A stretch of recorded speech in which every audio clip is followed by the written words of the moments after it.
Dear students, welcome in this video. Last video में हमने embryonal development के बारे में पढ़ा था और कंप्लीट हो चुका था वो टॉपिक आपका। अब नेक्स्ट और लास्ट टॉपिक है आपका लैक्टेशन। देखिए, लैक्टेशन क्या होता है? जब गैस्टेशन पीरियड चल रहा होता है, मतलब गर्भावस्था का टाइम चल रहा होता है, उस समय पर मेमरी ग्लैंड्स एक्टिव और इंक्रीज़ हो जाती हैं और ब्रेस्ट का साइज़ जो होता है वो भी इंक्रीज़ हो जाता है और मिल्क प्रोडक्शन के लिए तैयार हो जाता है। उसके बाद आपको पता है कि गैस्टेशन पीरियड में, मतलब गर्भावस्था के टाइम पर, जो हार्मोन होता है, एक कौन सा हार्मोन होता है? Estrogen hormone. कौन सा हार्मोन होता है? Estrogen hormone. ईस्ट्रोजन हार्मोन का काम क्या होता है? ये मिल्क प्रोडक्शन के लिए ब्रेस्ट को तैयार कर देता है। और लेकिन जो मस्तिष्क में पिट्यूटरी ग्लैंड होती है, पिट्यूटरी ग्लैंड जो होती है उसके दो पार्ट्स होते हैं, एक अग्र पिट्यूटरी और एक पश्च पिट्यूटरी। तो एंटीरियर पिट्यूटरी से एक हार्मोन रिलीज़ होता है, प्रोलैक्टिन हार्मोन। तो ईस्ट्रोजन क्या करता है? ब्रेस्ट को मिल्क प्रोडक्शन के लिए तो तैयार कर देता है, लेकिन एंटीरियर पिट्यूटरी को प्रोलैक्टिन हार्मोन उत्पन्न करने से रोकता है। कौन सा हार्मोन उत्पन्न करने से रोकता है? Prolactin hormone. क्यों? क्योंकि प्रोलैक्टिन जो है वो किसके लिए रिस्पॉन्सिबल होता है?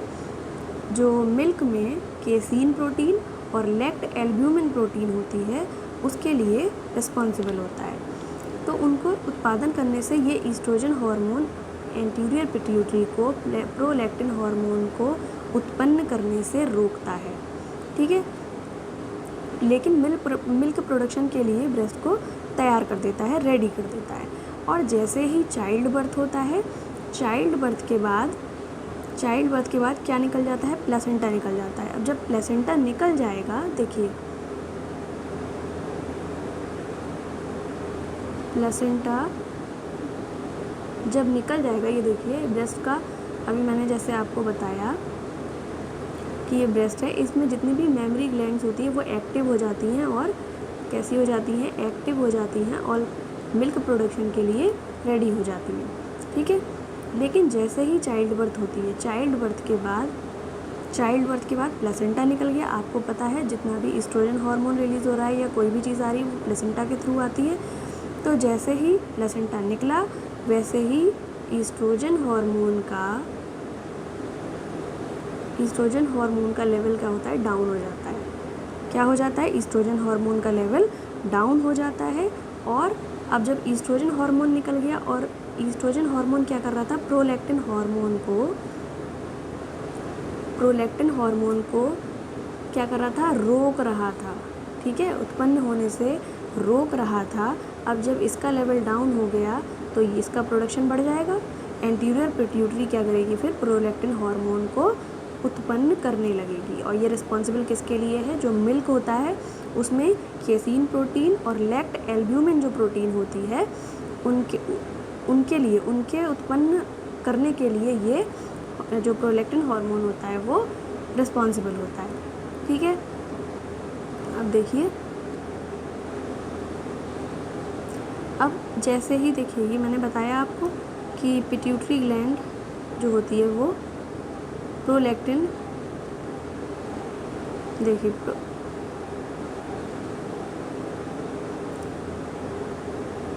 प्रोलैक्टिन हार्मोन पिट्यूटरी ग्लैंड होती है, उससे वो प्रोलैक्टिन हार्मोन रिलीज़ करती है। और प्रोलैक्टिन हार्मोन के द्वारा ही कौन सी क्रिया होती है? मिल्क के प्रोडक्शन की प्रोसेस होती है। ठीक है, प्रोलैक्टिन हार्मोन निकलने लगता है क्योंकि प्लेसेंटा निकल गया, ईस्ट्रोजन का लेवल कम हो गया और मिल्क प्रोडक्शन होने लगा।